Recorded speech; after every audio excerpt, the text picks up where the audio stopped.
మార్కాపురం జిల్లా ఖమ్మం మండలం తురిమెల్ల గ్రామానికి చెందిన సుబేదార్ హానీ లెఫ్టినెంట్ వై వెంకటరమణ గారు భారత సైన్యంలో సుమారు 30 సంవత్సరాల పాటు నిబద్ధతతో సేవలందించి ఈ నెల బ్రెయిన్ స్ట్రోక్కు గురై విధులు నిర్వహిస్తున్న సమయంలోనే వీరమరణం పొందారు.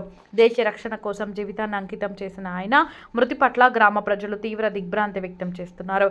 వారి పార్థివ దేహాన్ని తురిమెల్ల గ్రామానికి తీసుకువచ్చి భారత సైనికుల ఆధ్వర్యంలో గౌరవ వందనం మధ్య ఘనంగా నివాళులర్పించారు. ఈ సందర్భంగా ఉమ్మడి జిల్లా minority department chairman doctor Sheikh Mehboob Ali హాజరై వెంకటరమణ గారి పార్థివ దేహానికి పూలమాల వేసి గౌరవ నివాళులు అర్పించారు.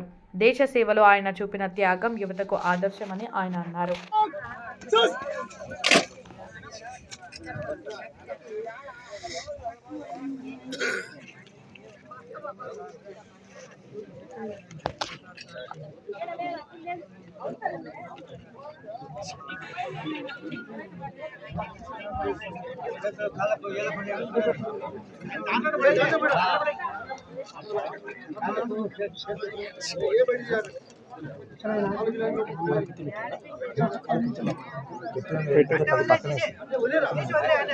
అది పట్టలు